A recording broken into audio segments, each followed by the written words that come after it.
It's my feel-good breakfast show.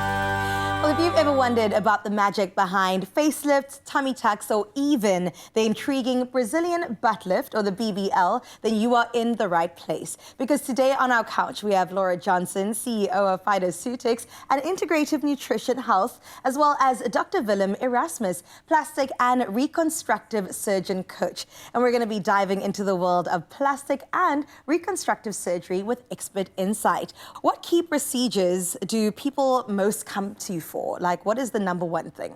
My practice is mostly a cosmetic practice. So we focus mostly on the aesthetics, so facelifts, boobs, tummies, and the Brazilian butt lifts you mentioned. So we used to have a reconstructive practice, and it's morphed over the years into a cosmetic practice. I love this, and I love that you ended on the BBL, because I think social media has just gone absolutely crazy about something that Kim K really brought to the limelight. So tell me more about this BBL, Brazilian butt lift. What is it? It's a procedure that enhances the shape of your bum. So in the past, we would discard this fat. We do a tummy tuck, or we do liposuction. We would then send that fat off to be incinerated. And now we use that fat to reshape your bum. And by reshaping your bum, we take that violin curve that some girls have, and we turn it into a very nice soft S curve. Okay, you're saying violin and S curve, because some of us are not born with it. You get bodies of different shapes. You either straight, or maybe you go outwards instead of maybe inwards. What sort of things do we have to prepare ourselves for if that is the goal that we want to do? Before surgery, the do's and don'ts, what are we getting into? So in general, we like very healthy patients. Okay. No point in you coming for a cosmetic procedure if you're unhealthy, suffering from some terminal illness. A lot of people are on supplements these days, so I ask all of them to stop their supplements at least 2 weeks before the procedure, and the main reason is for bleeding. When it does come to that management of pre and post-op, besides the 2-week break, what are we looking at when it comes to supplementing the journey? So Willem mentioned healthy patients, and we're all about boosting immune health. So there's something called AHCC, and it's a specialized shiitake mushroom, and it's really powerful for immunomodulation. So it helps keep you healthy. I actually take it whenever I travel, because I always get sick when I travel. And then, so that's pre-op. As Doc said, nothing to encourage bleeding, so lay off your omega-3s. And then post-op, you know, often doctors prescribe opioids that cause constipation, steroidal anti-inflammatories. We're all about the natural, so Better Gut is something that can really help with that constipation that is a side effect of these pain medications. And then non-steroidal anti-inflammatories like curcumin can assist as well. I'm learning a lot about curcumin from you. A very interesting journey that I've been going down. But Doc, if I can come back to you, is there any procedure or even surgery that's kind of on the forefront, something that we maybe don't expect to be coming out, and you get the first-hand insight into it? We've heard about BBLs. What else is there on the market? There's something called an injectable breast enhancer.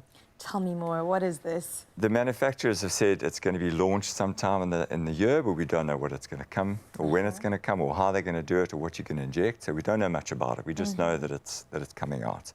There's also talk of topical Botox, needle phobia.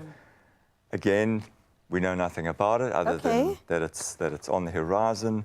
And then in vogue at the moment is a deep-plane facelift. So in the 80s, they pioneered the deep-plane facelift. It's a much deeper level of a facelift. The surgeons then moved away from that, and then recently, in the last sort of 10 to 5 years, it's become back into vogue again. So it's becoming a lot more popular, and people actually particularly ask for a deep-plane facelift. Okay, so it is, I would say, public knowledge. People kind of know about these things. Very interesting. I'm not saying that I'm going to book an appointment, but maybe I will one day. Laura, if there is one area of supplements that you think are innovative for plastic surgery, I mean, what does that look like? Yeah, so when we're talking about beauty, I mean, collagen is all the rage at the moment. So there are different types of more bioavailable collagens that the body recognizes and can utilize better. So eggshell collagen is one of these. And then also, we all know GLP-1s for weight management, which I guess falls in line with liposuction and plastic surgery. So anything that stimulates these GLP-1 receptor agonists. And this largely is in the gut. Actually, there are bacteria that have shown to enhance this GLP-1 activity. So probiotics in this area. I love that. I also love the approach of the more natural take along with options that people want to take it a step further. They're complementary. I mean, they're definitely not mutually exclusive. So thank you for offering us some more insight into that. I appreciate it, Doc. Laura, as always, this has been so insightful. I mean, from sculpting and shaping to healing and recovery, it is so clear that plastic surgery isn't just about aesthetics. It is a full body commitment. With the right preparation, expert care, and also smart supplementation, as you heard, you can really set yourself up for the best results. And of course, to learn more about this topic, don't be afraid to head over to PHYTOCEUTICs.com. They've got you covered on everything that you need. Optimize your gut health with PHYTOCEUTIC's range of pre, pro, and postbiotics. Use code EXPRESSO for 15% off at PHYTOCEUTICs.com.